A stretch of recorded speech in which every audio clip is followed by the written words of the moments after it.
Welcome one and all to the Friday, October 29th edition of the Signals from Mars live stream, brought to you by the Mars Attacks podcast and by VMR IT web design and audio editing.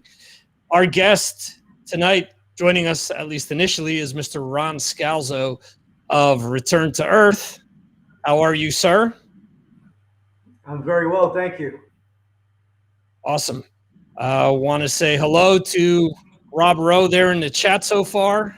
See if anyone else hops on in and asks some questions along the way.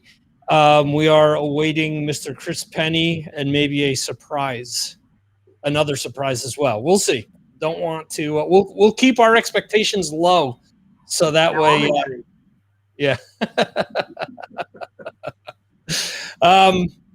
Anyway, it's been a real long time since we last talked. Yeah, time flies when you're having fun. Absolutely. I mean, you've been from New York to Washington, I believe, to Nashville now. Is that correct? What, are you stalking me? Yeah, that's the timeline right there. Well, see, I'm not someone that likes to reach out and bug people, unless there's something, I can get very like Larry David-ish and get very anal about things. I'm like, all right, I won't say anything, but then it's in me. It starts to build up like, all right, I have to say something. But, usually I see, if I have people friended on social media, then I see, different things. And I remember that you had gone from the show in New York to NPR. Is that correct? That is my day job. Yes. I'm a producer for NPR, and I have been since I moved out of New York to Washington, D.C. And I still am, even though I don't live in Washington, D.C. anymore. Cool. And Nashville seems to be a place where a lot of people love living now. A lot of people from New York and LA are coming here because it offers those sort of comforts in different ways, especially bohemian types, as you can imagine. So I've been trying it on. It's not permanent, but what the hell is nowadays? So right. Well, I said almost 18 years ago that moving to Spain wasn't permanent, and here I am. So all right. Well, I'm not saying that. Yeah, I'm not saying that I'm out of here tomorrow, but that's good. Yeah. Right. I'll use that as a template for my next move. Maybe I'll move to Spain. Oh, wait, we have. All right. We have Mr. Chris Pennie joining us. How are you, sir? All right. How you doing? Doing good. Good. Sorry about that. My Mac there, Safari wasn't supporting. Safari was your first mistake. Yeah, so then I went on to Firefox, so I'm all good now. All right. Yeah. Safari, for some reason, gives people that are using this platform a hard time. I don't know why. You'd think that they'd have the kinks worked out based on how many Mac users are using it, but it's ridiculous. Can I ask? That's a good segue. Can I ask how you graduated to this platform over here? It's pretty high tech. I tried OBS for a while, which is what a lot of people use for Twitch, for example, because it's highly customizable and you can do a lot of cool stuff with it. But at the end of the day, I just didn't have the time to sit there and set it up. And I interviewed somebody almost a year ago. And on the fly, I was like, I can't do this. I can't handle, making sure that they're centered correctly. I can't, make sure that the audio is right. All these different things where I knew other people were trying different platforms and Restream, which is what I used, just for economic reasons and the fact that, I can stream out on a bunch of different platforms at the same time and it's fairly easy to use is the reason why I went with it. I tried Zoom and Zoom has given me nothing but nightmares. I've had really cool interviews and just lost the video altogether. Luckily, because I'm running a backup where it's recording the audio, I had the audio. But if not, I would have lost 2 interviews specifically that I did through Zoom. And there are other competitors to this, which are somewhat similar. But each one has its kind of cool things. With what's neat with this now, and I had somebody do it the other day, is if the person you're interviewing also uses this platform, you can connect all of your social medias together. So when it goes out live, it goes out on all of, I'm currently broadcasting on 14 platforms, and that person was going out like on an additional 6 platforms on their end. So it combines both and broadcasts on both at the same time. So that's kind of cool. So like multiple stop shopping. Yeah. Yeah. All right. Well, congratulations on your upgrade. Well, thank you. So anyway, let's talk about music, since we've talked about almost everything else. We're obviously, hopefully, knock on wood, on the tail end of this pandemic, but what I've found to be like a silver lining for a lot of different bands is that the pandemic has provided them time that maybe they wouldn't have had previously to not only compose some of their best material, but sonically make sure that their albums are among the best that they've recorded. I've heard a bunch of things that you guys have sent my way, and I wanted to ask you this because I wanted to see if you guys felt that Return to Earth kind of fit that kind of bill as well. I mean, right. Does that apply to us, you think? The fact that we I think there was kind of a template for this band to kind of do things the way that a lot of bands were forced to do, and a lot of artists were forced to do during the pandemic. Mm-hmm. I mean, we did, when we made Automata, we did get together more because geographically it made sense, and I recorded all my vocals in a professional studio. We recorded the drums in a professional studio. We obviously couldn't do those things this time around, or we didn't even attempt to. But I think that's kind of testimony to the kind of DIY spirit of the band and how much progress kind of Chris has made as a producer and an engineer and a mixer. The fact that I wasn't in a studio, I was in a basement in Silver Spring, Maryland, and a third bedroom in Nashville, Tennessee, screaming and singing these vocals. And right. The fact that Chris was able to do something with that stuff and really almost catered the sound of the band to the limitations that we had. That worked well for me. I mean, I'm happy with the results. How about you, Chris? I think the pandemic really kind of forced that situation to kind of happen more, and that was already happening. It was really already happening for the band 10 years ago. And I think even as far as I know that, what Brett and I wanted to do, Brett, the guitarist, we wanted to kind of get away from the whole situation of going to people and, having producers and engineers and that whole, crop of people that you would just go to and you would have your record made. And I mean, we've all kind of been in certain circles of the music industry long enough to kind of say, why don't we just try our hand at it? Because at this point, and I'm not saying that, that those people, the great producers and engineers and, not to bypass them, because, we've all learned a ton from them. Those are people who are specialists at what they do. They're great, they make great records. They get paid to make great records. That should never be lost. But at the same time, I think it's really good to kind of try your hand and just throw yourself to the fire and see what happens. And that was really what the band's about. Return to Earth is really about, we all kind of got together outside of the other things we had that were immediately on the table, and we made the band. And we made, all 3 records by ourselves, recorded them mostly by ourselves, produced them by ourselves. And those were tremendous learning experiences that were coupled with the other things that we had learned in the past, and we were able to apply them, and I think the things that we had practiced along the way and developed along the way, I think a lot of people are doing that now, and outside of just what we created as a band, the three of us, we have all done commercial work and movie work and stuff like that. And because the technology is available, you can do that.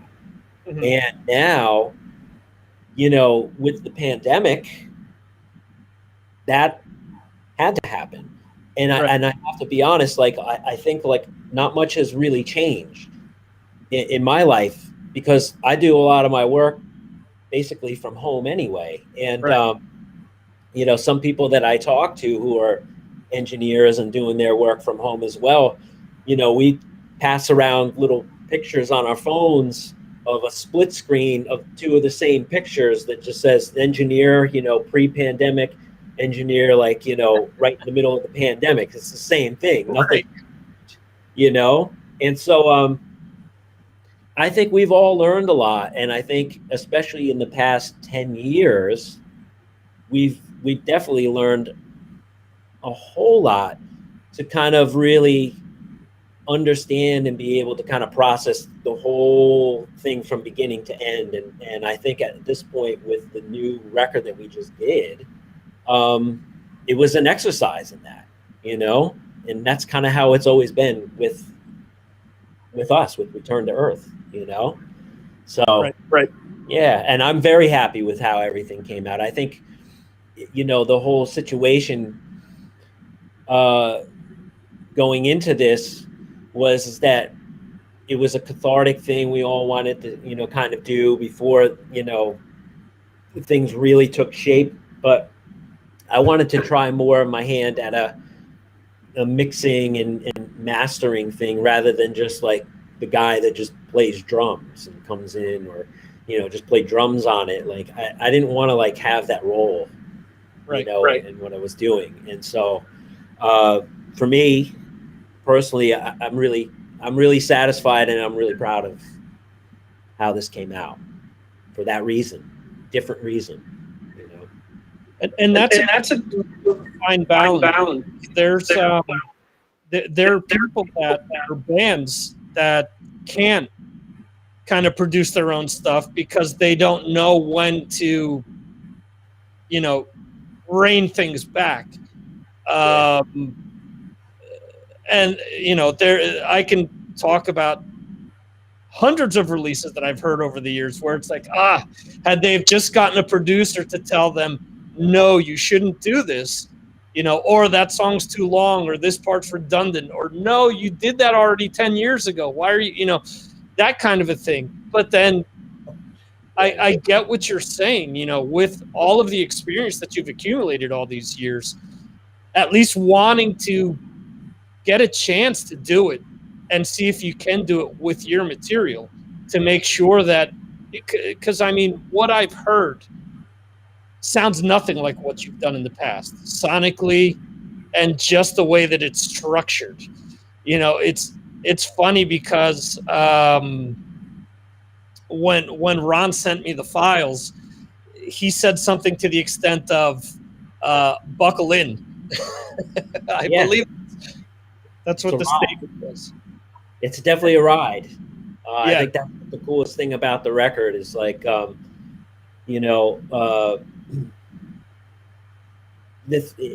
songs are pretty wide ranging, and I think the band's always kind of been about that. But I think even further on this, and I think that's, I mean, we're all a little bit older now, and it's not even just about, hey, let's, little bit. It's not just about, I don't know, like wearing your influences on the sleeve at this point, because we're not, in our late 20s, early 30s, like making like an experimental record. Like we've already like done that stuff, made like the ambitious stuff, and now it's just like, yeah, let's just make something. Let's just try this, or let's just try that.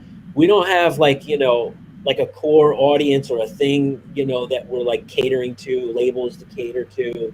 It's not about that. It's just like let's just make a cool record, And for me personally, I can definitely. I'm speaking on behalf of myself, but I think the past 10 years since like leaving the whole, I don't know, whatever you want to say, scene, to kind of go pursue and do other things that have exist outside of that. There's a whole world of that, and I've learned a ton. I think we all have learned a ton, and I think we have better served ourselves exploring and really indulging in that, and that's what I think the record really showcases. Right.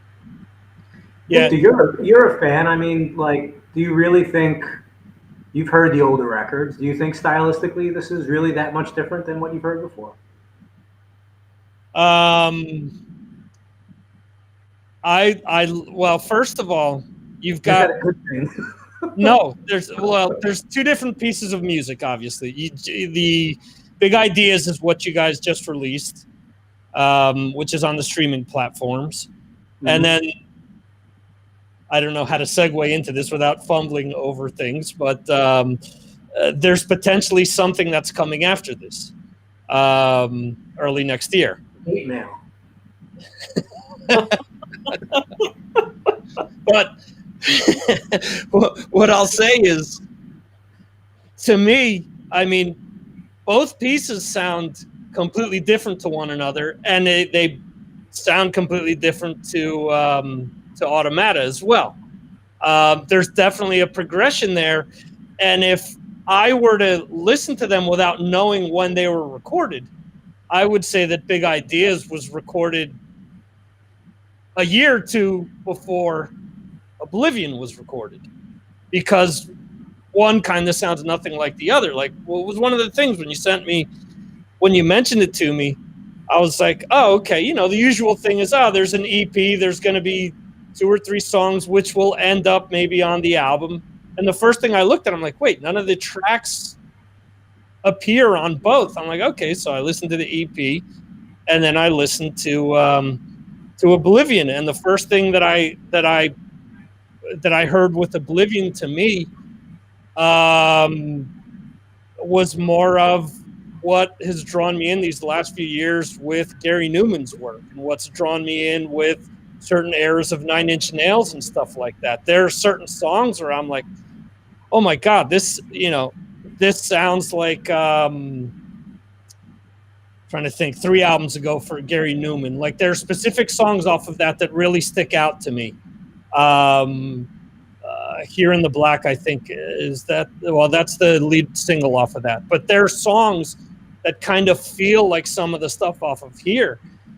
And it was an instant, like, goosebump reaction. I'm like, holy crap, this is good. And as Chris pointed out, no 2 songs sound alike. Nothing on the EP sounds like anything else on the EP, and nothing on the full length sounds anything like the EP or anything that you guys have done previous. Obviously, Ron, your singing style is there, because there's that angst, there's that desperation, there are different elements to your vocals that are still there, but even still, the way that they've been worked, it sounds different. It sounds, again, when I said that bands are lifting things sonically to another level, I really think that you guys have done that with these with all the compositions that make up the EP and the album. So, and I'm not saying that just to blow smoke up your ass or anything. No, bring it on, baby. Come on, blow, baby. I mean, what you're describing is a terrible marketing strategy, but yeah, but that's kind of what this band is. I don't know if we've been all about that, but I think we've just been uncompromising. And from my perspective, I mean, the way that these songs are kind of presented to me as a vocalist are just, Chris, and oftentimes Chris and Brett, just masterminding these different hodgepodges of musical styles that I just love putting my little brushstroke over, whether it's singing or screaming or making some sort of weird noise with my voice. And I think Chris will agree that we didn't we didn't dismiss any of these songs because they sounded different from anything else or from anything that was on Automata. I mean, if you've heard Automata and you've heard our first album, Captains of Industry, I mean, you could argue that those two albums are not from the same band. And Right. I don't think we're afraid to shy away from that. We just like making music that gets us jazzed. I mean, and I like adding my little pastiche to the music that these guys come up with. That's always been the formula. Yeah. Yeah, and that's kind of a lost art. I've been saying that over and over again these last few years. There's just so many bands focus on writing that one big song for their album, and then you get version B, version C, version D, and it's like, just release an EP or a single at that point. Just give me something good. It's kind of weird. I keep bringing this up with people. It was 10 years ago. I tried to put something together for someone that I'd actually dated who was dying at the time, and I wanted to donate something in the name of the illness that she had. And I approached musicians that I had interviewed locally, and I said, look, I have these ideas. Would you guys help me make these songs better? Because I'm not a guitarist, because I'm not a singer, so on and so forth. I can drum on them, but don't look for me to play any of the other stuff. And the first thing they said, oh, these songs, none of them sound alike. I'm like, so what's the problem? Well, no, they all have to sound like it's, this song sounds like Rage Against the Machine influence. This other one sounds like the Misfits. This other one sounds like 9 Inch Nails. I'm like, and these are all influences. These are all things that I like. Why wouldn't I want to record stuff that I like or write stuff that I like? And I don't get that mindset to just, as you're saying, painting with just one brush and one color. The palette has a lot of different things. You don't eat the same thing night after night. So why do you write the same thing night after night? That's kind of. Unfortunately, though, that seems to be the thing, the trend that's kind of going on. It's been going on for a long time, Right. 25 years. Yeah, but you just have to be thankful, I think, for some of the people that do step out of the box and then keep pushing, and that seems to be a small minority of people, and across a lot of landscapes. It's not just music, Right. It's in movies, it's in a lot of stuff. I'll just keep it at that. It's a lot of stuff. And look, like, there's nothing wrong with following a formula. Things have a formula, and people want familiarity, and you can trade in on those cliches, and that gets people's attention. Human beings are pattern-based people. They look for the pattern, they look for that pattern. Right. You find it, and then they get the release of the tension. When they don't find it, then it's a problem. And so, yeah, I don't know, man. Like, without the day, it's good to have like a little bit of both, and it depends on what I think the project is. Right. And you have to, what the project is, and then what you're working with, who you're working with, and what's your overall expectations of who you're putting that out to. Mm-hmm. And I think in anything, at the end of the day, you got a fine line between maybe creating stuff with people, certain situations that fit that formula. But then if you're somebody that likes to grow and step outside the box, then you got to find a way to do that too, and, Right. I think that's the great thing about Return to Earth, is that we've always made the time, committed to something on 3 different occasions with the records, and by doing that, we were able to fulfill a creative a void and kind of mark a chapter each time we made a record, Right. That's the cool thing about that. I like that. When did these songs start coming together? Because obviously there's a big gap between Automata and the new stuff. Was some of this stuff laying around for years, and Yes. it just okay? So you guys are constantly working on the recipe until you feel it's right, and finally bring it to the studio. Ron, you want to go? To be completely forthright, we had a bunch of songs that we were planning to release years ago, and then life happened, shit happened, experiences happen amongst. I can speak for my own self, saying that my life's been a bit of a roller coaster ride ever since those days, and even during those days. And because of that, we probably could have just let things lay. But I personally was always kind of jazzed by those kind of unfinished symphonies. I kept them kind of, in my iTunes library. I would listen to them from time to time and think about the possibility of finishing them, because I've always been jazzed by this project and always been, looking to do probably more than the other guys just based on my availability and whatnot. But it really took Chris and I really kind of reuniting on another project we did called Hipster Slaves. Right. Which was just kind of done off the heels of like, hey, I still got the juice. Hey, I still got the juice. I got this riff. I got this idea. Can I send you this? And in a lot of ways, it kind of, we've never not been friends, but we definitely lost touch during that, period between recording those songs initially and then not doing anything for a period of years. And I think it kind of rekindled our friendship and kind of got us both jazzed to be willing and able to do more Return to Earth stuff.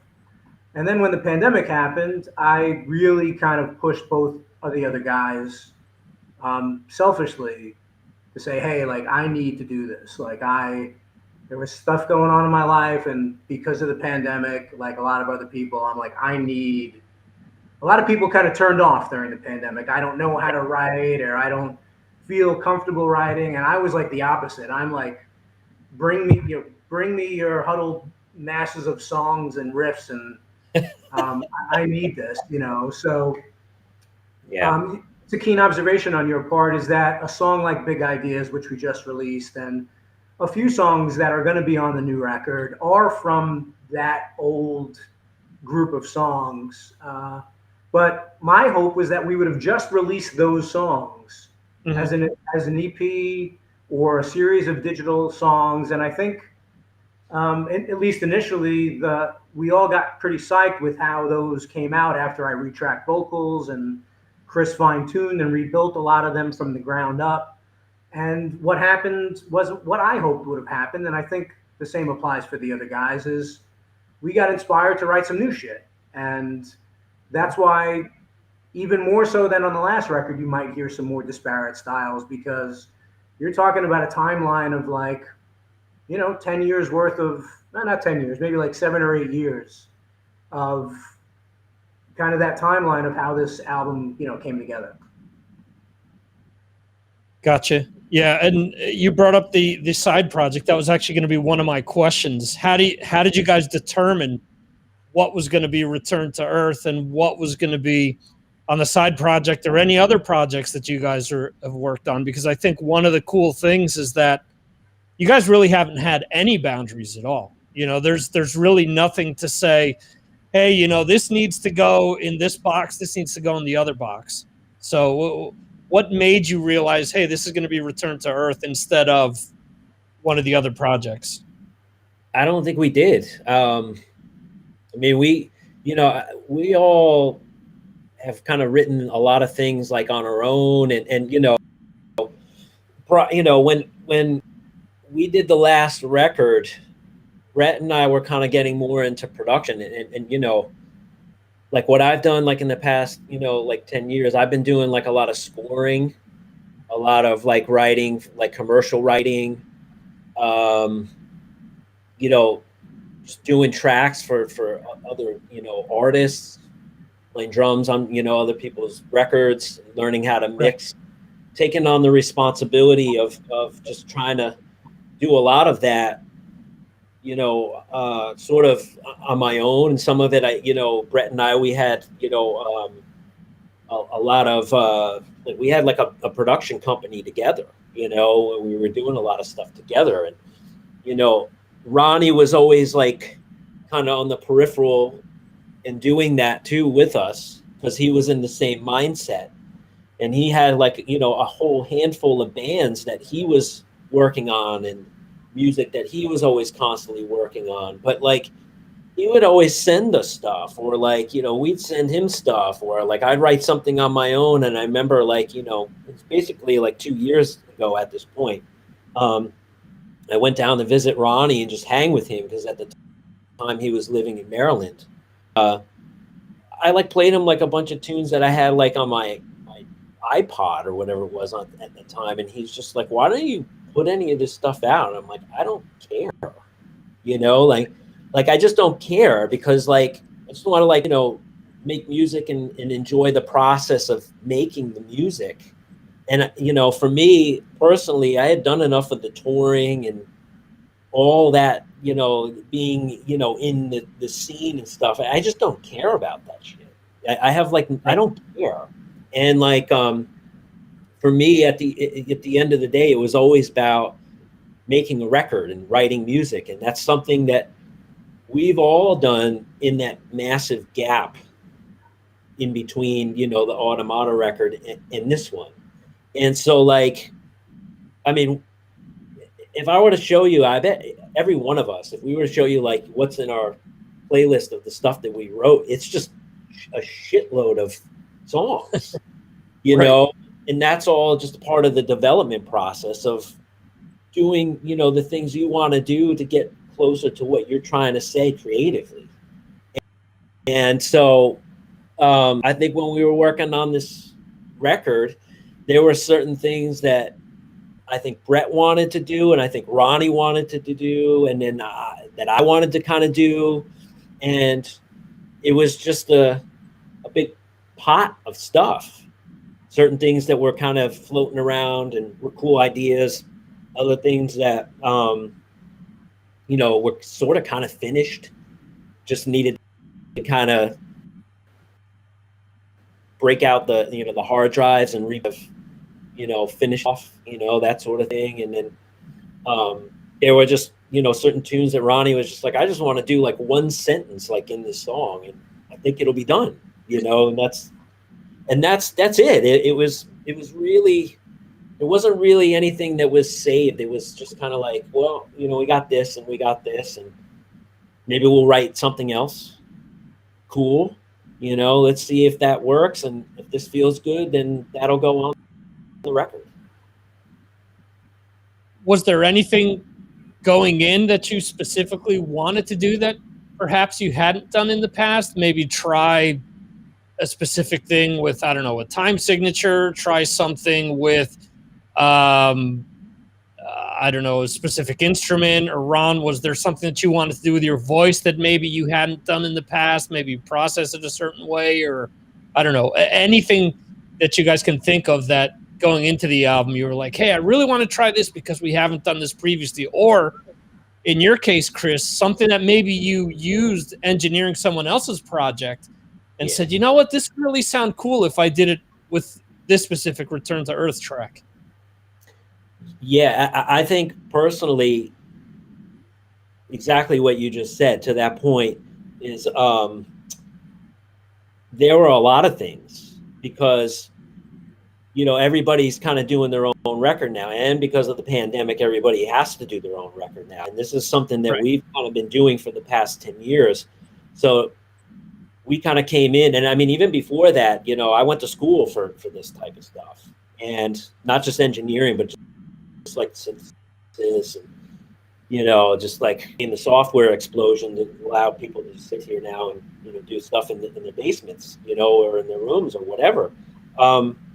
So for me, I think what it was really about was just trying to make a record that that sonically I think that maybe could compete, or taking advantage of, okay, now like I have a pretty good understanding of how all of this stuff works from an engineering, mixing, mastering, a lifelong process, and I'm not going to say that it sounds amazing or anything like that. It's just something of meeting the challenge of where you are in that, period of time, and feeling like you're gonna progress to like another level.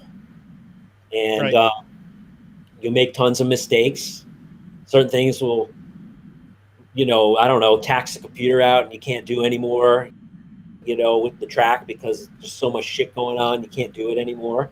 Or, you just make mistakes, you learn from them, and then you learn how to kind of correct them or research them, and then you'll find more mistakes down the road in another 10 weeks, 5 years, 10 years, because you love to do it and you want to just, you want to keep doing it, and you want to keep trying to get as best as, the best you could do, as best as you could get at it, So, yeah, this just documents that certain things. So specifically, I think for me, the challenge was just like more jumping into the role of being the guy that's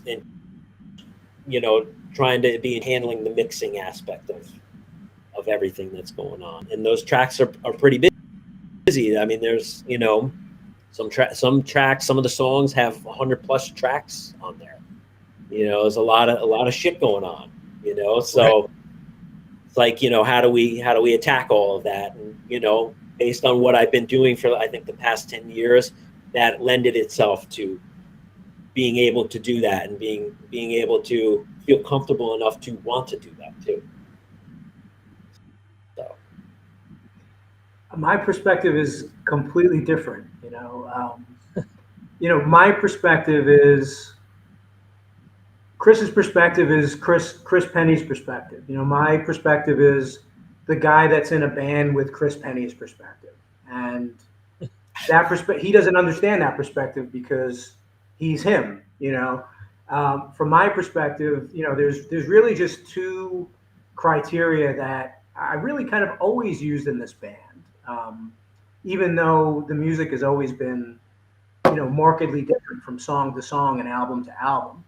The first is, if you're in a band with Chris Pennie, you want as many Chris Pennie drum songs on a record as possible because it's Chris Pennie. And right. You as a fan and also a guy who's in the band, you get jazzed from hearing Chris Pennie play the drums. The second criteria for me is, I have like one audience or an audience of two people when we're making these records, and that's the other guys in the band. And when Chris sends me some of his like crazy Hans Zimmer influenced, electronic,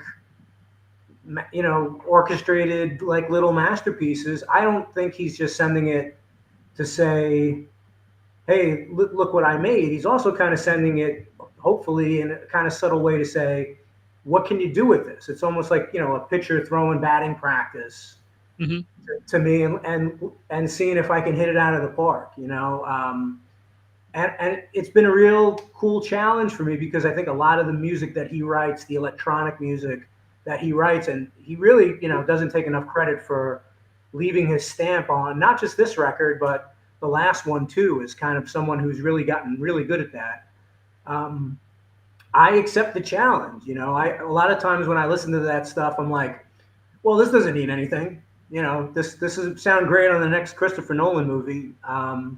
But then I think to myself, well, what if I added a little something to it and kind of turned it into a Return to Earth song in the process? And I think, those have been my proudest moments in this band, is getting those guys jazzed by sending back what I send, and then them not saying, well, this is, them being like, yeah, this is awesome. We're going to add this.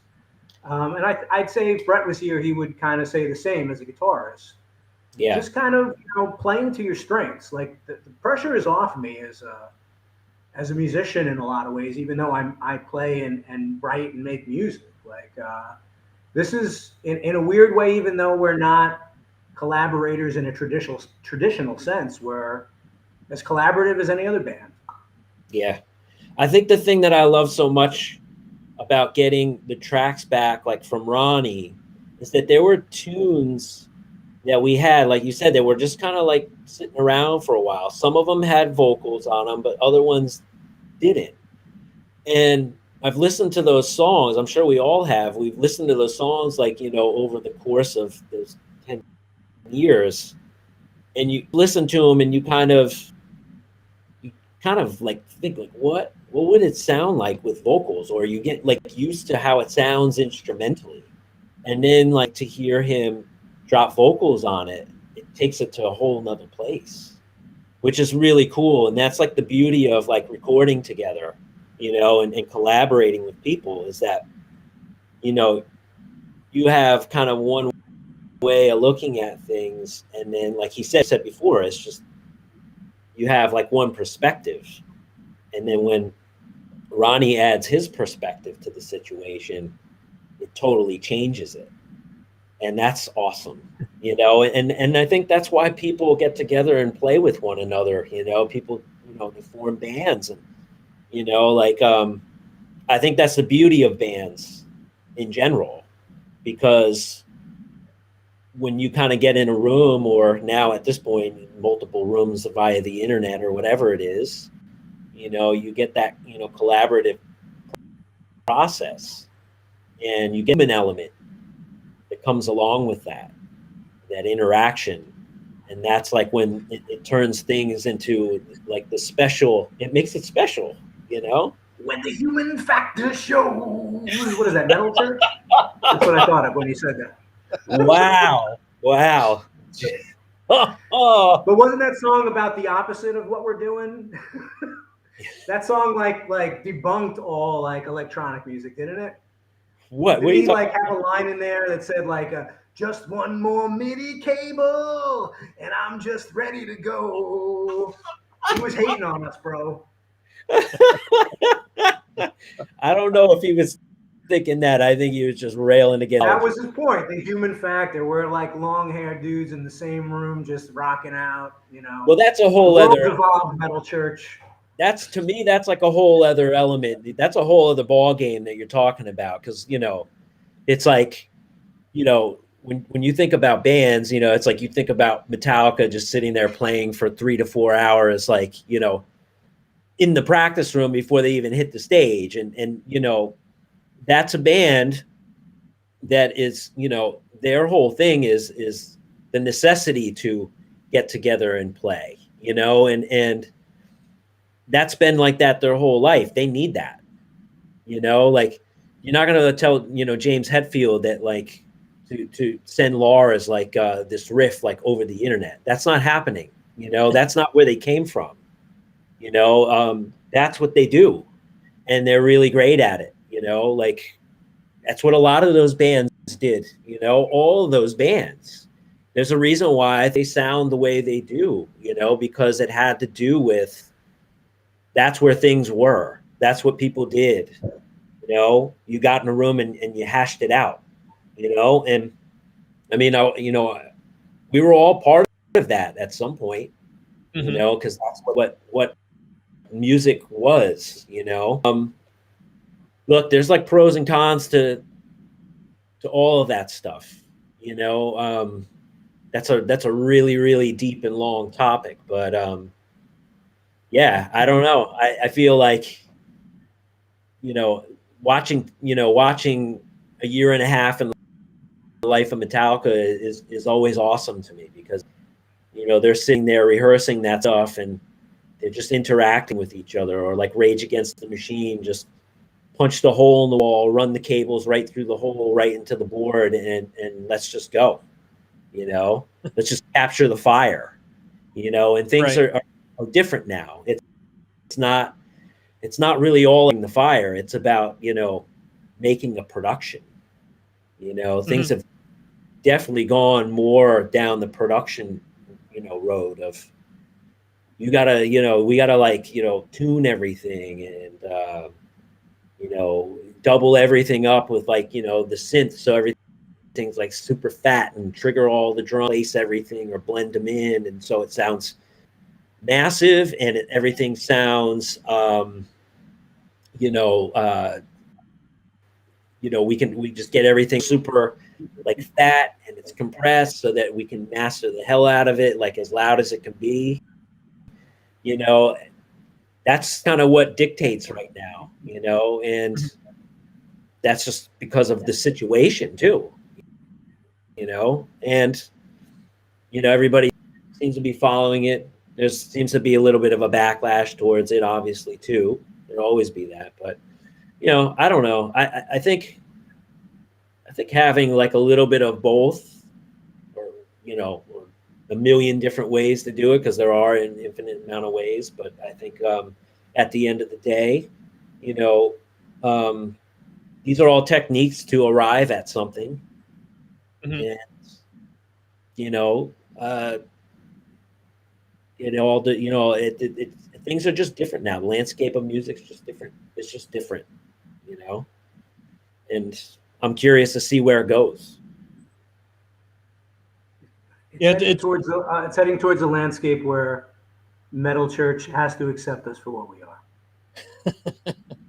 Well, there's that famous Iron Maiden VHS from way back when. I guess they made it a DVD, part of a DVD now, but where they go into, I think, Poland or something like that. And there's a guy explaining to Bruce Dickinson that he does heavy metal music on keyboards. And he says, oh, you can't have heavy metal on keyboards. And like 2 years later, Pretty Hate Machine comes out. So that shows you the evolution of where things went. Now, you know, you say that to a kid and a lot of people can't grasp that. But back then, that was like the whole thing where people even put on their albums, no synths were used during the recording of this or stuff like that. Like, you're supposed to be proud of that you limited yourself when you may have been able to add something cool that, you know, was at your grasp. So again, like, and music's interesting though. I think like heavy music has always been interesting like that though too, because, you know, in that sense, you also kind of define the limitations, and you work, and that's always a good thing too. You know, I look at it always from like the standpoint of, you know, a lot of metal drummers, they would have like 9-piece like drum set, 2 kicks, 4 up and like 2 down, tons of cymbals. Right. And it, you know, that's like super colorful. Like, it's great because you have like a lot of different colors, a lot of different things to technically paint with.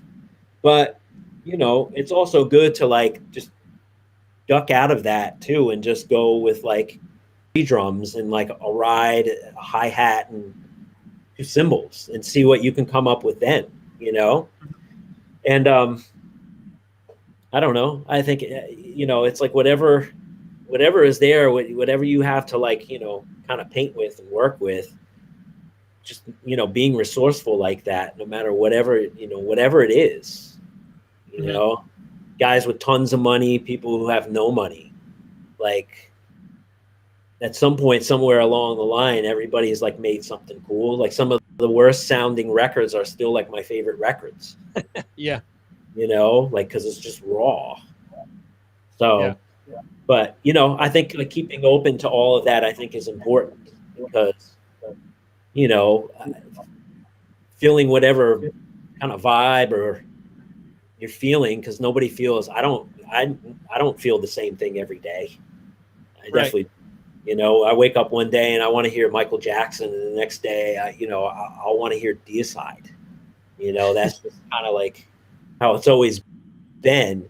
And so, you know, I think that's why, you know, our records sound the way they do. And I think that's the other thing, you know, going back even further, like just, you know, being with Dillinger was definitely all about that, because all the, you know, the kids in that band too were the same mindset, you know, and then kind of, you know, jumping on familiar territory with that band, and then getting out of that and then going into Coheed, you know. So it's just always, you know, like getting out of like the safe space, doing, Right. you know, something else, you know, and that's how you grow.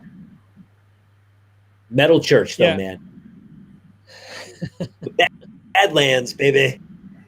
Come on, baby. Yeah, I think one important thing to take away from this is that I think as you grow as musicians, kind of different things make that spark go off. Whereas maybe hitting the stage and playing with some of the bands you just mentioned maybe did it for you back then. The creative challenge of being in a studio is kind of what lights that fire now. You know, as we all evolve, you know, a lot of people don't understand this. You know, when bands start to change their sound or, you know, whatever, oh, they sold out. No, you don't do as you just said. You don't do the same thing day after day. So why do you expect a band to do that? You know, everyone wants to grow, everyone wants to evolve. So music is a lot about emotion. You know, when people start to say, oh, I want Metallica to do Master of Puppets too. Well, they can't because they're not in that specific point in time again. They can't, you know, there's so many factors that went into making that album special, making that emotional connection. And I look at it this way, for example. My kids are now starting to get into music, 10 and 8 years old. And I had my oldest out of the blue come up to me and say, what's the name of the new AC/DC album? And I said, oh, it's Power Up. Yeah, I've been listening to that, you know, the last few days, and I really like it. I listen to it all the time. And the first thing that came to mind was he's not thinking about whether Brian Johnson wasn't the original singer, whether Malcolm wasn't on the album. He's just talking about enjoying the music for what it is. And I think that that escapes a lot of people in that He'll grow out of it. about emotion, about being entertained. And it doesn't have to be about fucking sweep picking and, you know, who can play at 380 beats per minute throughout a song. You know, there needs to be ebbs and flows to make it special. So I think it gets lost on a lot of people now as time goes by. Yeah, I think, you know, there are certain bands that fill that purpose, and you want to hear that. And sure. You know what you expect from that. That's awesome. And they probably won't deviate that far from it, but within their framework, though, too, they're also, you know, evolving. You know, they may like tweak certain things that, you know, hey, we did this like on the record, you know, like on this new record, and that these are the subtleties that, you know, that are kind of evolving like our sound, because I think everybody's got their certain journey they're on. And it's funny too, because, you know, I always believe that, you know, I don't know, this is always like a paradox, like yin and yang, like for everything, because it's like you don't wake up every day and do the same thing, but I also do believe in the repetition of doing things to get good at something too, you know. So you know, in there lies like the real push and pull of everything, you know, because sticking to a schedule, setting your goals, and sticking to them and working towards them requires a lot of repetition in and out. You build the vocabulary, you know. But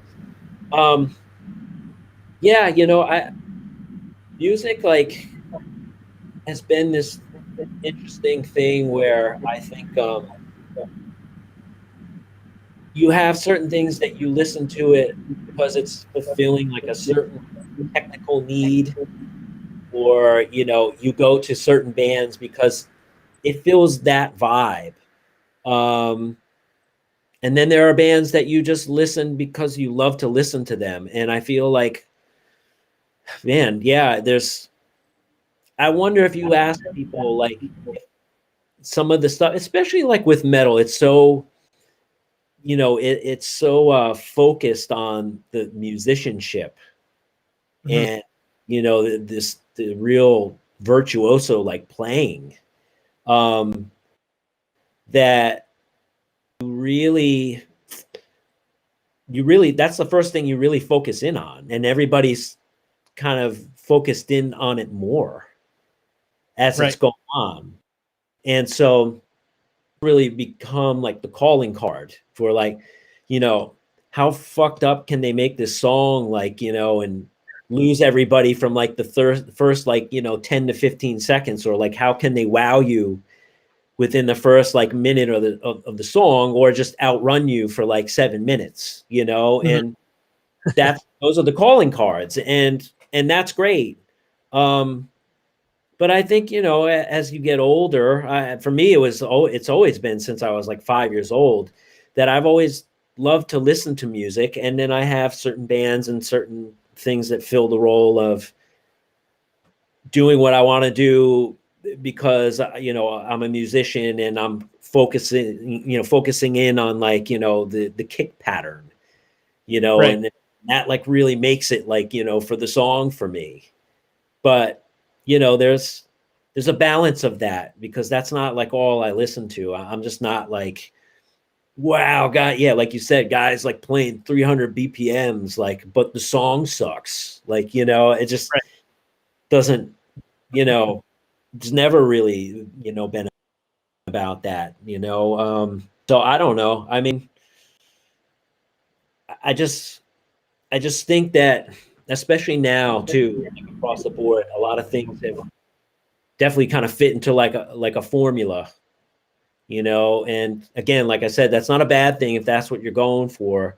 But I think once things step outside of like the realm of what's familiar, people are pretty quick to like just be like, oh man, it sucks. God sucks, man. It's, you know, and hey, that's fine, you know. But again, I think when it comes to us, I definitely speak on behalf of everybody in the band. Like, I don't care. Never care. Never care about that. And yeah, and that might be a nightmare.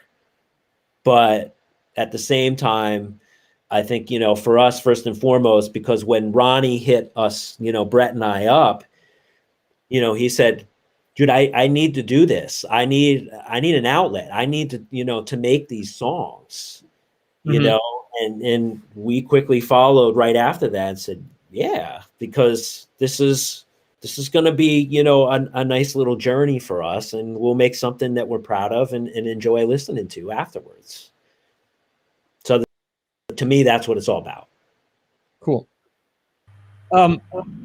Automata was released by Metal Blade. Do you guys intend on pairing up with a label for these two releases, or is it going to be just independent Ball Freak music releases?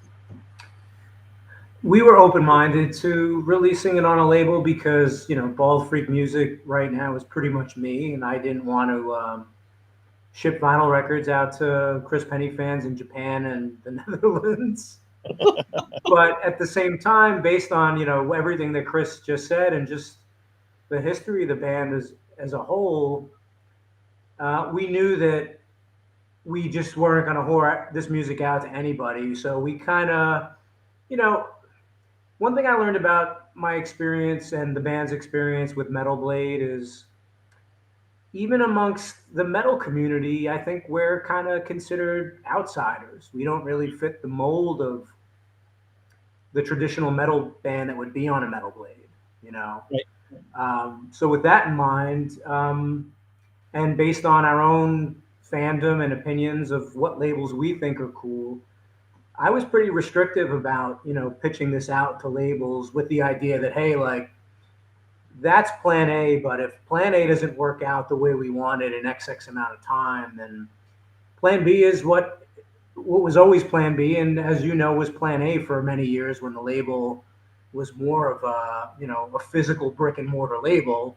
We'll just put it out ourselves. And that's fine. Like, I'm here to do that, and I've always been the guy in the band to kind of take on that responsibility, and I've asked for it in the past. And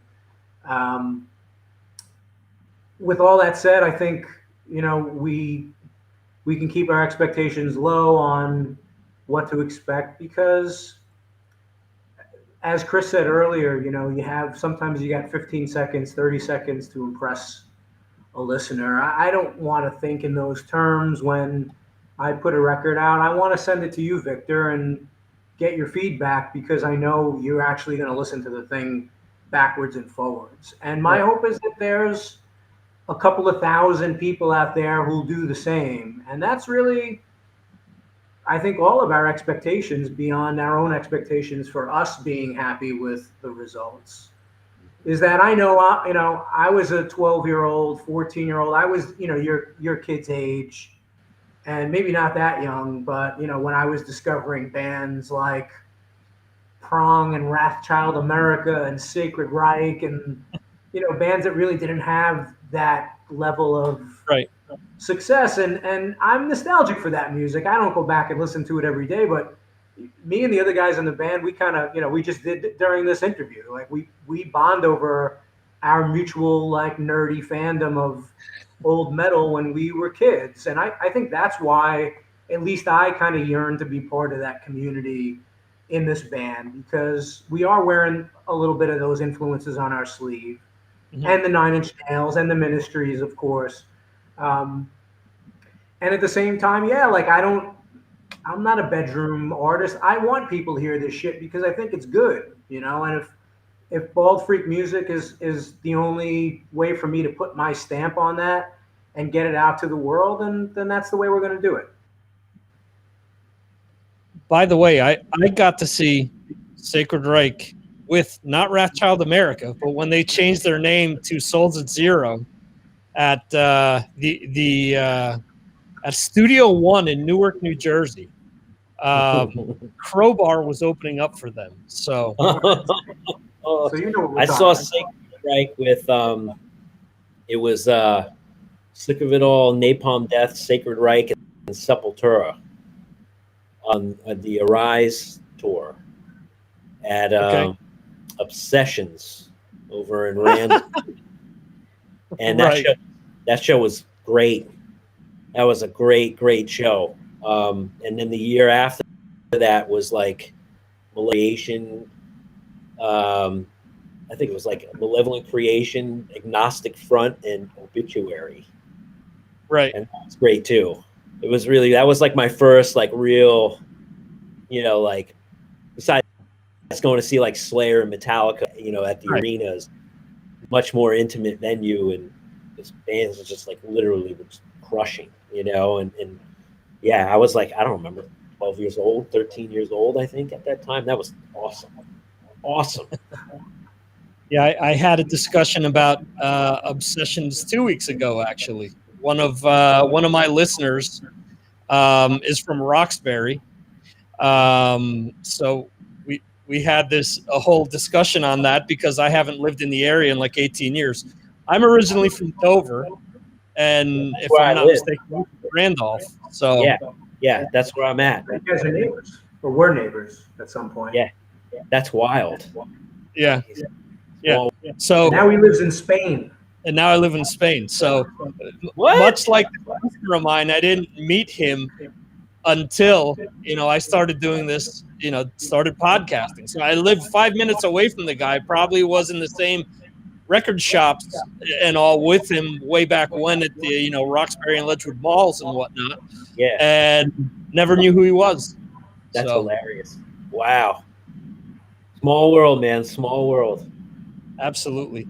That's when you were talking about the diversity of music before. It was one of the things that crossed my mind, that I'm kind of thankful that I did grow up in that area, in the sense that music was never off limits with some of the stuff that you had mentioned. You didn't have to be just a metal guy. You didn't have to be just, listen to one specific type of music. Growing up, thankfully, because I did have an older brother and because a lot of friends around me listened to a lot of different things, it was never really shunned upon to have a lot of those influences. And I think maybe that has to do with the diversity in that specific area, and obviously the entire New York metropolitan area. But I think, growing up in Morris County, there are a lot of different influences of different ethnicities that kind of help push music that way. Yeah, that's true. That's definitely true. It's interesting when you look through it all, though. Things become predictable in their unpredictability, though, too. That's like what's interesting to me is like, and I just find like interesting like idiosyncrasies like in society with all of that because like just keep an open mind to like everything, like it's cool, like and it's like yeah, great, awesome, and definitely feel lucky and to have grown up in a multi, close to, influenced by a multicultural, society. I didn't grow up in the middle of Nebraska, where I think, and then no offense to anybody in Nebraska, it's just at that time, traveling through that area many times, it's just different. That's all. There's nothing. I don't even believe that there's thing that's interesting to me is that there's like right now definitely seems to be this like pervasive attitude of like just because you're on the coast it's better. I never thought that. I just think you get exposed to different things, Right. and playing music and being part of the arts. I think that's a good thing. I think it's important, because what I wanted to do, uh, it was informative, and it allowed me to kind of incorporate a lot of things into maybe something that I grew up with initially, which was rock and metal music, and then the other guys in Dillinger when we started it were along the same lines, and so yeah, having the diversity thing, was great. It led to a lot of cross pollination and crossbreeding of ideas. Um, but at the same time, too, I do believe in committing to something and moving forward and then providing, all the stuff you've soaked in and want to spit back out. You need to start somewhere. And, when you have too many options or too many things or quote unquote like too open minded, I really dive in or get your hands dirty and move forward with something. That can be a problem. I think that's like can be a problem for. I know a handful of people, like the students or people in other bands. I just don't know like how to proceed with it. It's just like you just like just like an author or a composer where they're just like I spend like the first like couple months like freaking out after I got like the deal. And now I don't know like what to write. Like, you got to start somewhere. Just make it happen. So yeah, I mean that this area, I think it's great. But at the same time, there is definitely like a pervasive attitude though too of like if you're not on that level, then you're just not on our level, and too Right. it's just as bad. It's like just as much as like well, if you're not open-minded enough, then you're we're closing you out of everything that's going on. That's just as bad as like the tight knit community that's just like, oh, it's or it's not cool enough, or it's not this enough, Right. Yeah, it's just funny. Everything has like its own place. Yeah, I agree. It's almost like if you're not 100% with us, you're against this type of a deal. Whereas in reality, maybe you're 75% there, 80% there, and instead of being respectful and understanding, it's like, no, we're shutting you out altogether. Yeah. Yeah. There's the theory of things, and then there's the reality of things. Right. Yeah. Yeah. Getting back to the release of the material that you guys have just recorded, I'm assuming based on what you said, Ron, that there will be physical release. There will be CDs and vinyl coming out. CDs.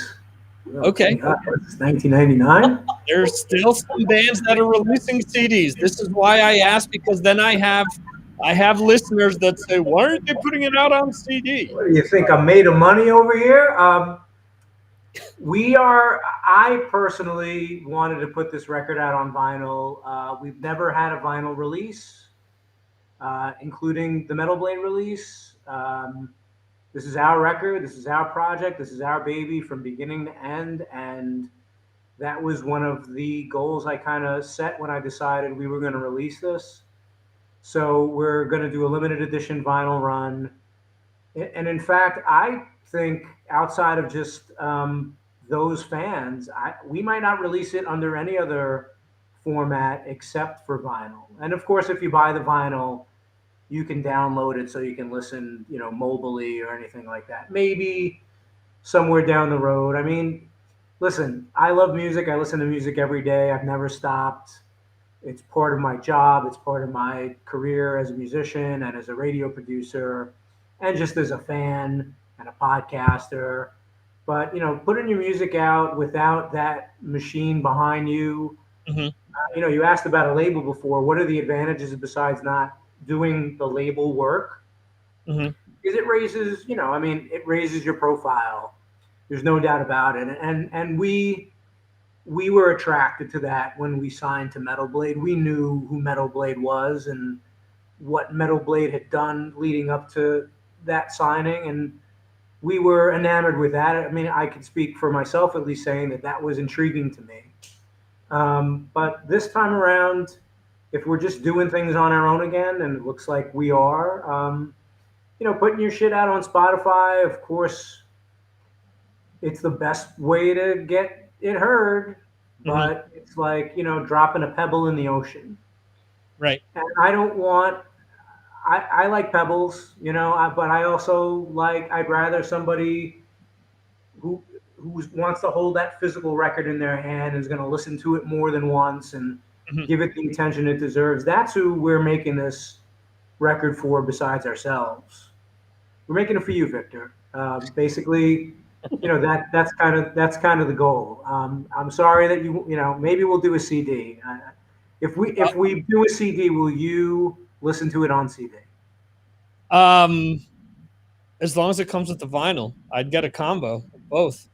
You would get the vinyl and the CD. I just received this week Armored Saint's new live album, and I got it on limited edition vinyl. And I got the CD only because it came with the DVD of the show. So we got no DVDs, that's for sure. Not in this band. We get a DVD of Chris sitting in his studio mixing the record. That's the extent of any video footage we have. Well, I'm no John Bush, but I think you're touching upon something which is not a secret in the music industry right now, is that you're kind of marketing to your super fans at this point, especially in the metal world. I feel like fandom is good and bad is pretty rabid. So that said, that's why we're making the record, I think, on vinyl, because I'm curious to see if we'll move them. I'm curious to see if whatever I can do to put the record out there through the usual channels will help to turn people onto this record and want them to buy it on vinyl. Right. And I want to just put my vinyl record on top of the fireplace and say, hey, we did this. It's kind of like Chris said much earlier in this interview. It's kind of like a snapshot of our musical history, and it's nice to kind of have that physical trinket. And we're all music fans, and we know what vinyl kind of brings to the table at this point. It kind of has that extra element of exploration, and we did the due diligence and to have some cool artwork and put the lyrics out on the record. We want our fans, whoever they are, wherever they are, to have that full experience when it comes out. It was interesting. I saw someone on social media said to you, hey, does this mean you're going to be releasing the other two albums on vinyl now? Maybe question mark. Okay. Let's talk in a year. Let's see how the fresh material sells before we go back to our riches that are in the archives. Which is what you kind of said to him. I did a real cool interview earlier this week with a singer out of Sweden, and he brought up a lot of points about the economics of a band. You just brought up, DVDs and going back and reissuing things and whatnot. From his standpoint, it was they didn't know if they were going to be touring or not. And he flat out said, he said, look, I need to at least break even when I go out to play. He said, just the rush of going out on stage is enough, as long as we break even, for me to say, okay, it's worth my while. But he said, economically, if we're going to be losing hundreds of thousands of dollars, he goes, there's no reason to tour this. It's a similar deal. I think a lot of people don't realize that vinyl and ultimately CDs, if you have 1,000 CDs lying in your closet, which is what happened to a lot of people back in the day, it's a big money loser for you guys. You also have to make sure that it all economically makes sense to you guys. The super fan is going to buy certain things, but there are going to be other things that ultimately, well, are you going to be forced to make 1,000 CDs just to sell 2? I think a lot of people, they mean well, but I think they don't realize that there's still a lot of money going into things, especially if you guys are going to be independently releasing all this. Mm-hmm. This band's first release came out in 2006. I mean, we're talking 15 years. I mean, we've talked about changed landscapes a lot in this interview, and music consumption. Music consumption in general, that landscape it was already changing in 2006 for the worse. Mm-hmm. If you want to talk about economic viability for a band like this, or most bands, and then you toss the pandemic in there, and you think about how bands that are not like us, were not kind of structured in the way that Return to Earth is, are really struggling to figure out how to survive at this point, for better or for worse. I mean, in a way, it's kind of like cool that none of us in this band are relying on this record to succeed, to put bread on the table. We've talked before, Victor. I mean, I've had this, as a record label owner and a media professional, whatever you want to call me. I've been kind of bantering about this since the very beginning of starting Bald Freak Music, was that I kind of regretted that I had never put all my eggs in the basket in the way that Chris has, and I always kind of lamented, well, maybe that's part of the reason I haven't achieved that level of success, because I've never been fully 100% dedicated to music in my life. I've always had a job, now I'm not regretting that decision at all. I mean, it's funny how, the world is kind of conformed to my standards, so to speak, or my choices. That doesn't mean we don't want to put our best foot forward, and we don't want to sell as many records as possible. And I don't want to have 1,000 jewel cases sitting in a closet or an attic or anything like that. So I am making prudent choices as the label guy in the situation, and I think putting out a few hundred copies of a record to start, and making a video and putting the record out there and doing this EP release that we did, just to kind of remind people that, hey, we went away, but we never really fully went away. That's all part of the plan. What happens is out of my hands. It's out of Chris's hands. It's even out of your hands, even if you decide to buy the record on CD.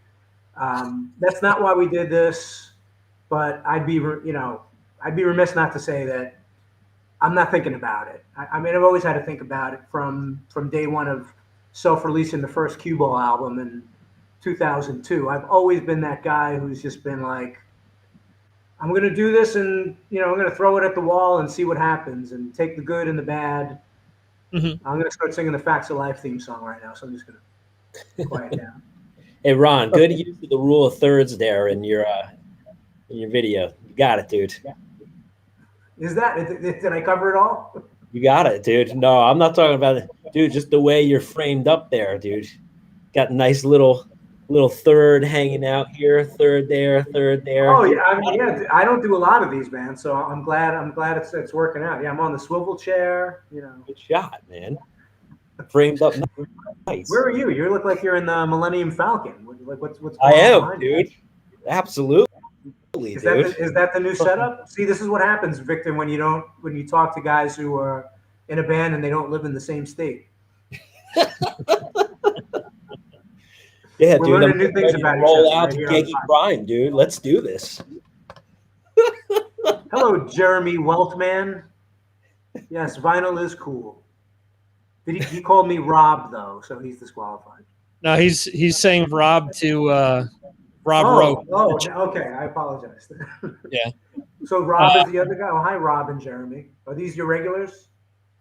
Yeah, there's usually a bunch more. The Norman Cliff of the Mars Attack Radio podcast. Yeah, there's a few, and it's usually like about 10 people in here every week. I don't, like people have to do with their lives. People are carving pumpkins and watching horror movies. I guess that could be it. Last time we spoke, Ron, I kind of talked to you about this off air. We talked about Hurricane Sandy. It was a year after it had affected you. All these years later, today you mentioned was the anniversary of when the hurricane first hit. Do those memories or the hardship of what took place as a result of that, obviously you've evolved and grown from that, but does any of that... Well, I wouldn't say obviously, but go ahead. Do you feel that will always be a part of you, what took place then? Because I mean, I still think back. You posted an image, I believe it was of was it 9 Inch Nails Broken, like on the floor? I had a signed lithograph that I had stolen from my boss's office at the radio station that was signed by Trent. Yeah, that was kind of like amongst many other, as I'm sure you have, kind of rock and roll and musical artifacts that I had in the home studio when Ball Freak Music was, kind of more of a physical presence in New York City. Man, I hope not. It's been 9 years.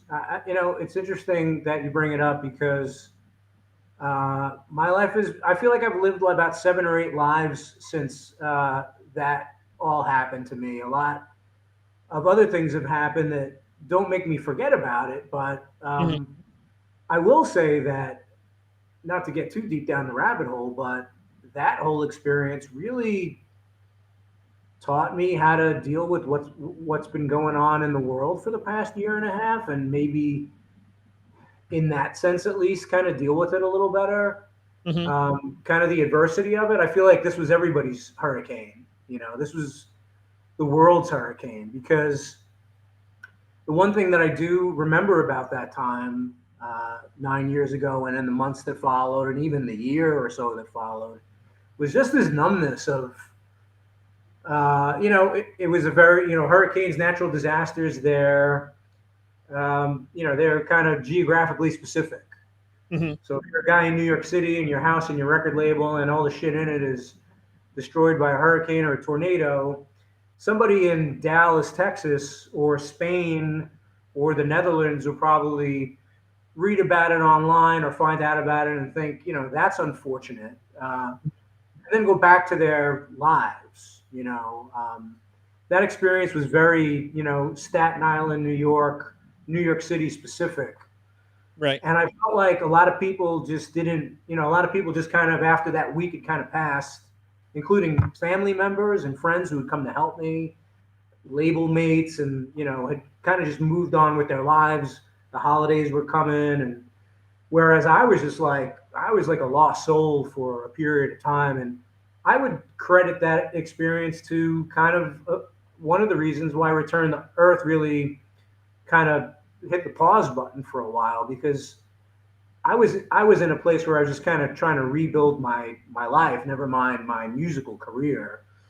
But I will say that outside of the anniversary of it, I don't try to harp on any of the bad stuff that is attached to it. It's not easy sometimes, but when I do think about this day, one thing that I do try to kind of perpetuate is the gratitude of being here 9 years later and releasing another record on Ball Freak Music. And after the storm, I kind of reinvented myself as a solo musician and traveled to make music and kind of did the opposite of the template that I had created in that time when I was releasing Cue Ball and Bumblefoot albums and doing all that stuff.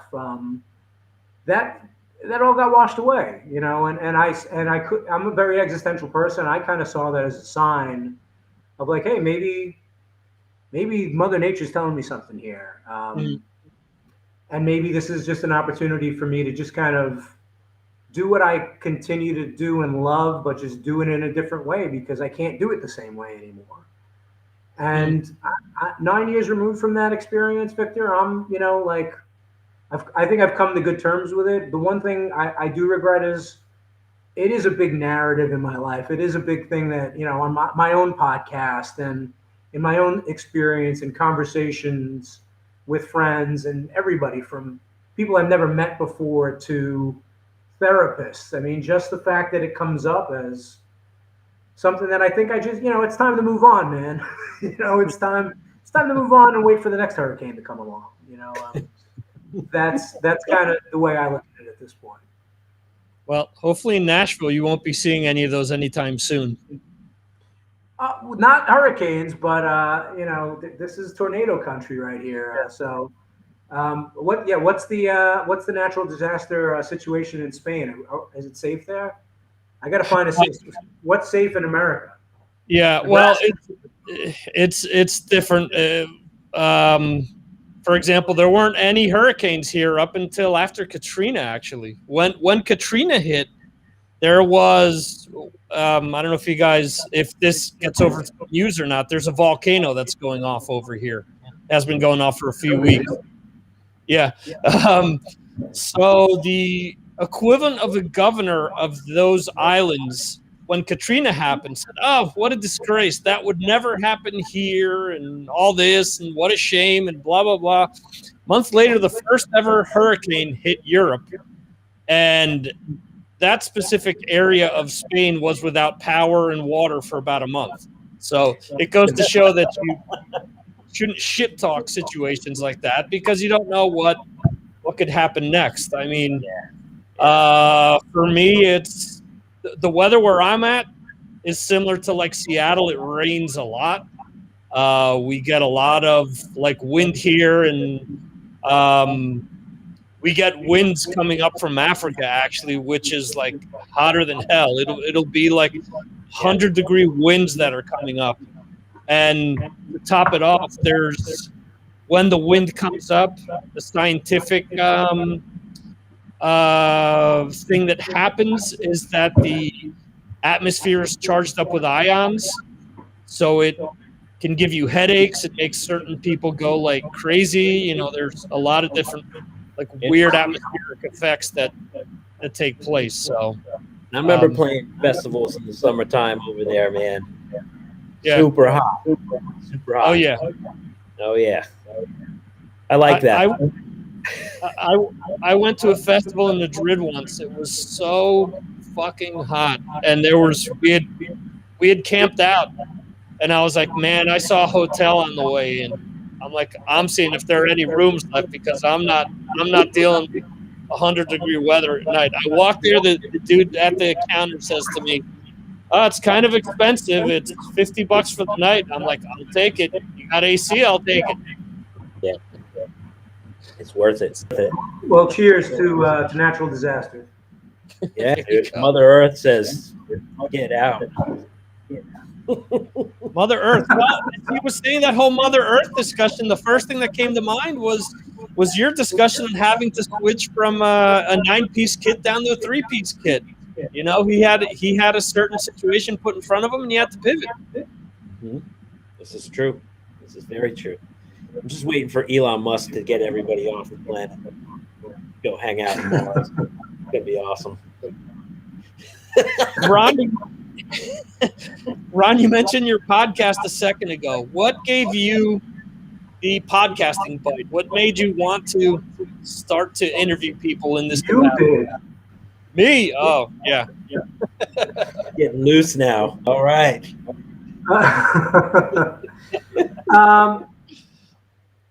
I'm a music fan, man. I mean, I worked at a commercial radio station in New York that just was churning out bubblegum pop and boy bands, and they gave me an opportunity, you know, they gave me a pail and a shovel and said, "Hey, what do you want to do?" And it seemed pretty easy. And then having the opportunity to have access to guys like Scott Ian and Duff McKagan and Henry Rollins and Weird Al Yankovic was, for a guy who, you know, grew up with a lot of that music, it wasn't just a blast as a fan, but, you know, maybe you know, you can speak to this too. It was also an opportunity to kind of cull some wisdom, you know. Mm-hmm.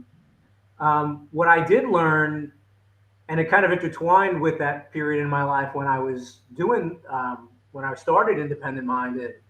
That was when the hurricane kind of happened very early on in that process at the end of 2012. I think it was like I had done like 3 episodes maybe. And I realized that I need someone to light a fire under my ass to get me back in the game.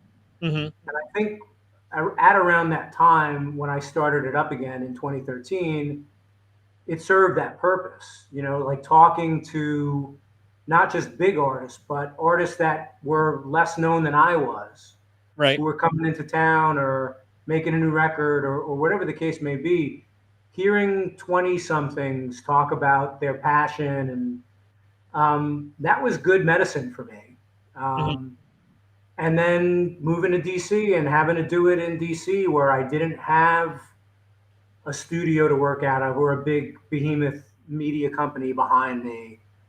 That was another challenge. Do I care at my age? Do I want to go out and stick a microphone in somebody's face at the 930 Club or the Black Cat? And I tried it out, and after a couple of episodes, I realized, yeah, the answer is yes. And now starting it up again, now Mm-hmm. that tours are happening again and shows are happening again, just like putting this record out, it's a lot of work and it's a lot of time and mental energy. But you know what, man? It's like, it's who I am, man. It's, you know, I called the label Bald Freak Music because I'm the bald freak, dude. Like, it's me, you know. So everything that I do, everything I stick my toes in and my fingers in is a part of me. So that's why I continue to do them. And I don't know if there's more in the coffers waiting. I just take it one project and one experience at a time. But Right. I will say that, you know, being committed to this project,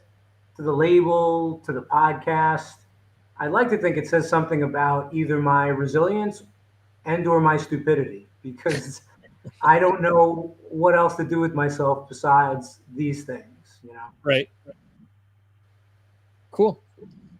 Chris, from a engineering or mixing or producing standpoint, what projects initially come to mind to you as things that you felt came out better than you initially anticipated, that, you know, you're proud to show off to people? Oh man, there's a lot of things. I mean, you know, I think in the past 10 years, it's been one thing after another where I've just been thrown to the fire with a lot of stuff. And that it really extends further outside of a band situation, you know.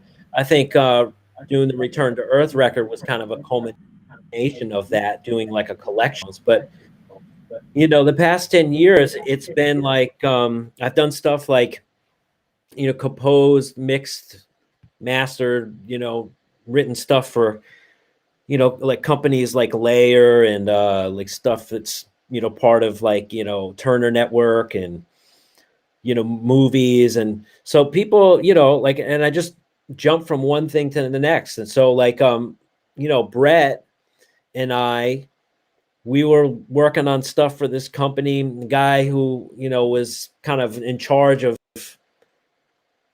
being the director and all stuff was a guy that worked in Hollywood and was a screenwriter and worked on that movie Jack with Robin Williams. And, he was like kicking us gigs, and it would be, 1 week it would be like the call on the Monday would come in, and it would be like, yeah, like, this track is gonna have like a John Williams vibe. So can you write something like that by Wednesday? Okay, cool. Let's try it. Or we're doing like something for Bentley. Can you put together some sort of electronic track? And then the next week it's like, can we come up with something that's like, Cajun punk rock music? Can you do death metal music? Can you do, so like every week it would be like something new, and it would lead to something else. Whereas like, can you write for like this music library? Can you churn out like 10 songs in like a couple weeks, like that sound like this sort of vibe? And so like, it really like honed the chops in all levels. And when we kind of ran it ran its course and that sort of thing, then we jumped into something else. And then like, I started jumping into doing more like, post audio work, where I was just, cleaning, people's dialogue up, for whatever, like, for some Pfizer commercial or Dell, and trying to like, especially like, especially in the pandemic, where the producers and the directors and everybody couldn't fly out on location to all the people. And so basically they had them use, their cell phones, right? Try to dialogue match all of that, and EQ it correctly so it sounded cohesive. I mean, these are great challenges. These are fun challenges. This is something that doesn't have to, anything to do with music, and so it all has a role to play though, because it all comes back. And like when Ronnie sends me his vocals, like I kind of know what I'm looking for, like, okay, like everything sounds great. He sound, the EQing and compressing standpoint. All right, like this is what needs to happen here, because I went through that, cleaning somebody's dialogue up, it's great. That everything like, in that form of, if it's music or audio related, it somehow works its way back into the situation. It always does. You can always use it. So I think there were certain things that, kind of were like touchstones. I mean, I think Automata, like for the first time, was something that, we all spent time on our own really working in between. For me, it was touring and, come home from tour and spend a couple weeks here and there, like working on things, or while I was out on tour working on things. And there was no time limit on it. So then we could just like sit there and like work on it and add like little things. And that was really cool. Like when that came out, because I just feel like, it was something that I kind of like wanted to do like with Dillinger, and we sort of touched upon it and then kind of like went away from it. And, like there were expectations and certain things that were kind of going down that, didn't, to me, like really didn't feel like it lended itself like artistically, that we weren't able to fully like go all the way and indulge. And I, there was a big part of me that really needed to do that. And that's like, why, we were, doing Automata felt so good doing that. Like, I think we were all having, our moments of discovery on certain things. And then, Right.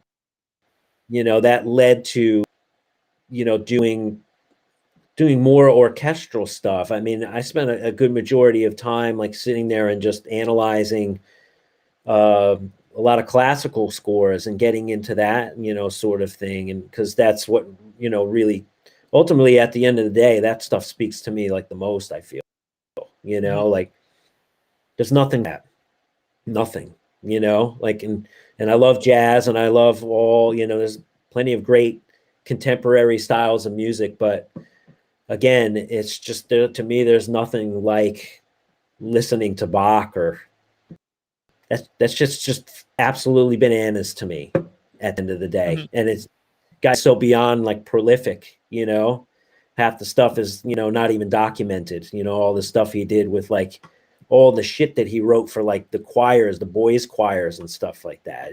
That's bananas to me. So, I have to, to be honest, I feel like every time you take on a project, whatever that is, and kind of able to meet the deadline, if it's that sort of thing, or, even able, thrown to the fire and never done it before and come out on the other side.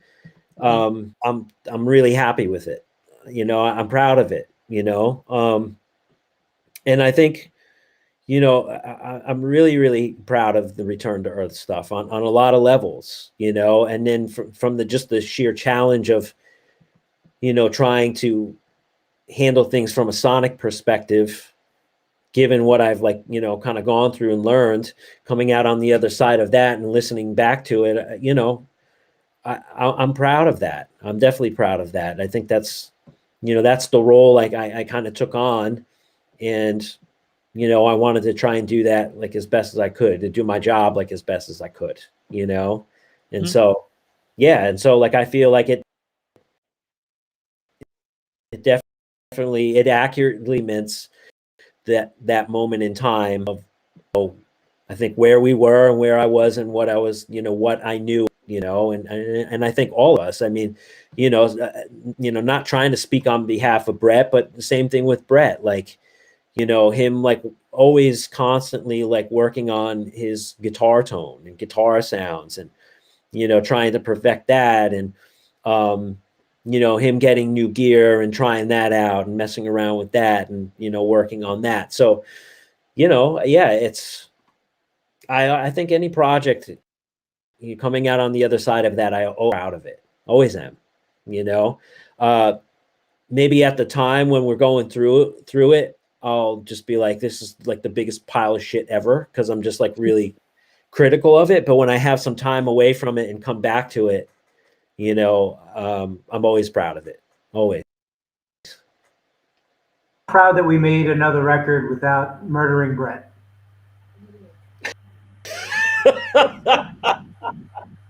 Oh yeah, well, that's a whole other story. And Brett's great because, he is another very critical, very honest voice. Super honest. So like, if he's not feeling something, he'll just be like, oh man, like this really sucks. Oh God, what is that? This is laughable, dude. Oh God, you're like, this sucks, bro. Oh man, like, to the point of just like, dude, you gotta shut up, like, sometimes. But like, at the other, in the other half of the, the time, he's right. Like, he's really right in like what he says, and I know we both appreciate that, because he's another guy that can look at things from the outside perspective. And, he can get down in it, but he can also pull himself out of it and just be like, yeah, it's not good enough. So let's try and make it better. But towards the end, we were like, all right, dude, like, how many more years do you want to like do this? Like, let's just, this sounds good. This is good. We go anymore. Like, dude, He's not referring to how many years do you want to do the band. He means how many more years do you want to work on this record for? Yeah, you want to work on the record. Because if it was up to him, we'd go for like another 5 years. Like, dude, he'd have me like tweak all the snare drums till it sounded like Images and Words, like Mike Portnoy's fucking snare drum on that. Not bashing Mike Portnoy. It's just that, like, It just get it to the point where it's like so beyond like overproduced that it's just like, dude, you got to pull the plug. Let's stop. Stop it. But that's a trademark of this band. And even though Brett's bedside manner sometimes leaves a bit to be desired, I think Chris's point is well taken. And I think that applies to all of us. I think in a lot of ways, like I said earlier, when I deliver what I deliver to the band and it passes the Brett Aveni seal of approval, that means it's got to be at least pretty good because he'll accept nothing less, you know. Yeah. And I think that's great, like to have that bar for both of these guys to say you surprised us or this is awesome, and it gets me jazzed. Not only to hear what Chris has done with my contributions to the record, but also to get a seal approval from both of those guys because I respect them immensely as musicians, and they're both longtime friends, and I think that's a big factor in this band, even though we've been separated for long periods of time, is the camaraderie in whatever shape and form it exists helps kind of drive the car a little bit. Mm. Makes sense. Or the spaceship in this case. So what you're saying is it's a good thing that Brett never ended up working on Chinese Democracy because they would have still been recording it. He would have been the perfect guy to work on that record. Yes. Yep. We got somebody on that record from Bald Freak Music. That's true. Shit, I inadvertently I didn't even think of that when I brought it up. Just the wanting to continuously work on something is what came up, but so officially the Big Ideas is out now. Oblivion comes out in January. What's the official date? Can we say that? January is optimistic. Anybody who knows anything about what's going on in the industry right now knows that if you want to make a vinyl record, you've got to wait a little bit longer than you usually do. Yeah. We're not the only ones with this idea. So we released Big Ideas with 2 of the songs from those sessions as kind of like an appetizer before the main course. That's out on Bandcamp. Returntoearth.bandcamp.com to support us. And then the vinyl record, a full record, I think 9 songs, which you've heard already, Victor. Mm-hmm. That'll be out. Realistically, we'll probably do the pre-sale in January, and then fans who purchase it could expect to receive it probably by March or April of 2022. Okay. And Bandcamp is the best place to keep up with the pre-sale or anything else involved with the band? Baldfreak.com and Return to Earth's Bandcamp. That's kind of, I'm a supporter of Bandcamp. Bandcamp's becoming kind of like not a big secret to the music industry anymore. And usually I find when that happens, that kind of allows some potentially bad actors to get involved when it comes to, the sphere of influence. I don't know if Bandcamp's been compromised yet, but I like the platform. I like that it's, musicians for musicians. Right. And it's user-friendly. I use it. I'm on there weekly as a fan. And I think that's as good a place as any for us to kind of work with a third-party company who's going to allow us to kind of promote a vinyl record at this point. Right. Well, I have been doing purchases on Bandcamp Friday. So, I mean, at least the concept, I think, is great to make sure that the bands get all the money that go into the purchase. Yeah, what a concept. Bands making money. Yeah. So that's why I'm waiting till I think it's November 5th for the next Bandcamp Friday. So hopefully they'll still have it going next year to help you guys out with the pre-sale. Yeah, it's becoming more of a, kind of thing that drives the algorithm for them. And We'll release the vinyl record through our website as well. I'm still trying to figure out the best way to do that for e-commerce.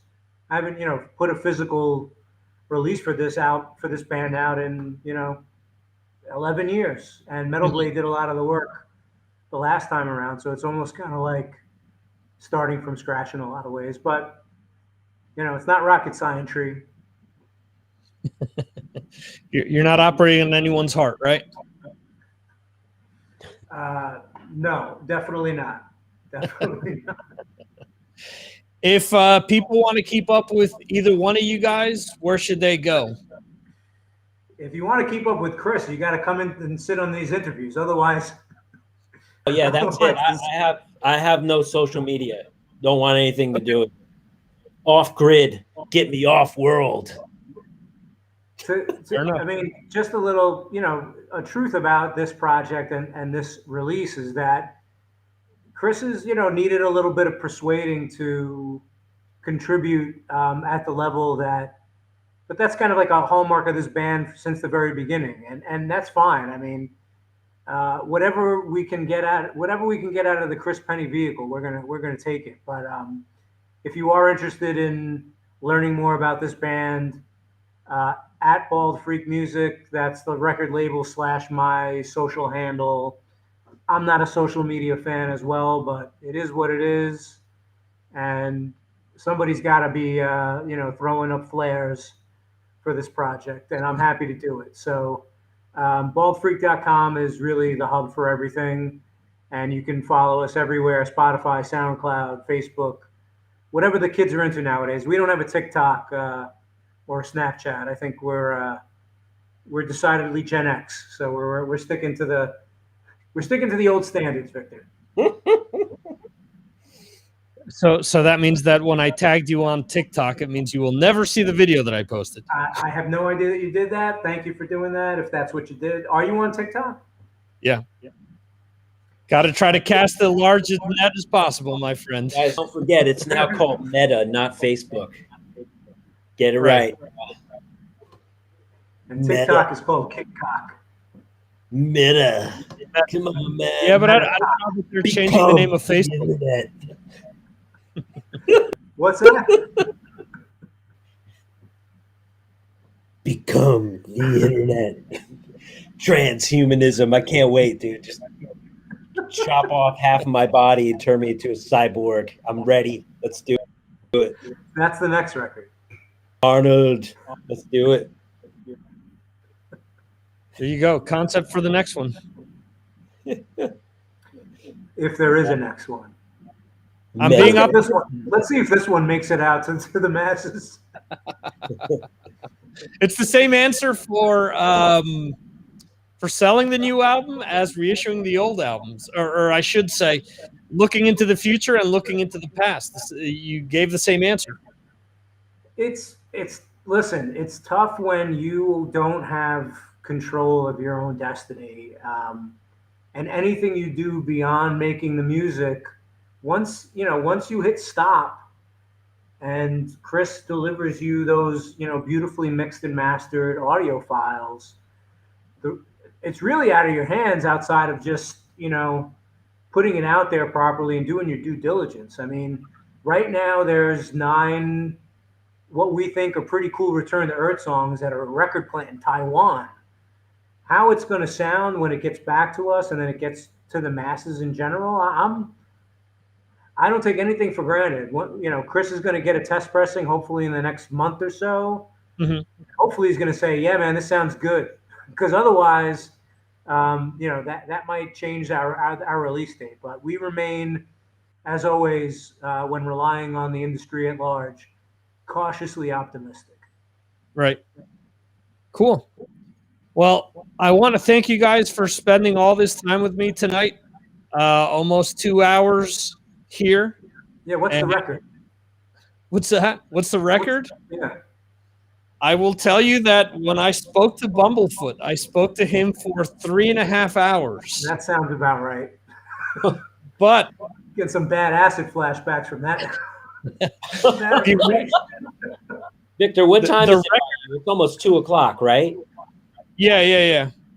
It's almost 2 in the morning. Yeah. Friday nights. That's why I do the show on Friday nights, because if not during the week, it would be impossible. Let's try to break the record. Yeah. We got another 2 hours. We got another Let's 2 hours not. and 40 minutes to go. The record is Gene Hoglan. Gene Hoglan was 5.5 hours. Oh my! All right, never mind. What can anyone talk about for that long? Gene Hoglan, I sent him. I was doing a classic album series where I had him, and I think you actually commented on some of these, Ron, way back when. He wanted to record his responses, so he took his time. There was 32 albums that I listed. The original plan was to release an album a month throughout 3 years, and he answered every single one of them. I said, "I'll just pick a few. No, I'll talk about all of them." But I get that. Fortunately, we're not going to do that. But it was cool because there were a lot of cool albums that he talked about and different things from, his perspective. And I mean, just his story on meeting a 17-year-old James Hetfield before anyone knew who the hell he was just worth the entire thing. So it was awesome. Cool. All right. Well, I'll settle for like 14th place or whatever. Whatever this hour and 57 minutes is accomplished. 2 hours is more than what most people do. I usually, people within an hour and a half at the most usually want to tap out. So it's, I do want to thank you guys for being here for 2 hours. And obviously the conversation was good enough to continue for 2 hours. So our pleasure. Always a pleasure to talk to you. And hopefully the next time it won't be 9 years removed from the last time. Well, anytime that you guys want to come back on and talk about anything music related, you're more than welcome to do so. All right. We'll see you tomorrow. Thank you. All right, guys. Thanks for your time. Have a good night. All right, Victor. Have a good one. All right. See you, Chris. See you later. Bye. There you guys go. I want to thank everyone who was in the chat throughout this, Rob Rowe and Jeremy. Things just were kind of going, and I couldn't get to some of the questions, but I apologize for that. But nonetheless, was a very fun discussion with both Ron and Chris. This will be posted in a podcast format next week. If anyone is listening to the podcast or watching the replay up on YouTube, just remember that every Friday, 6 p.m. Eastern, 3 p.m. Pacific, 11 p.m. in the UK, and midnight for those in Europe. And actually, we just found out a few weeks ago that 8 a.m. in Melbourne, Australia. Every Friday is where the Signals from Mars live stream takes place. We are tentatively scheduling a Patreon band discussion. We're trying to figure out what band we will be talking about. If you don't know what I'm referring to, we did chats on Iron Maiden, Judas Priest, and Motley Crue in the past. We have a few bands that we're mentioning currently. We've fixed the date of November 26th, which is the Friday after Thanksgiving, which is when we will record the episode. And if you want to be a part of that, obviously you can chime in the chat while it's live. But if you want to be somebody who participates and actually discusses the band live, you can do so by becoming a patron. Excuse me. It's 2 a.m., folks. Excuse me. By becoming a patron for as little as $2 a month, you can be part of the patron band discussions that happen every 2 months. You get the album of the week unboxing. You get my Patreon exclusive Victor M. Ruiz podcast, where I discuss all types of hard rock and metal news and behind the scenes stuff that's going on with the podcast and everything else that's going on with streaming and so on and so forth. In any event, thank you for spending your time with me tonight, whether you're here live or whether it's in playback. I appreciate it. And we will see you next time right here on the Signals from Mars live stream, brought to you by the Mars Attacks podcast. Remember, the interview with Gary Shea will be released on Monday. So if you missed it, that's your chance to see it and hear it. In any event, see ya, folks.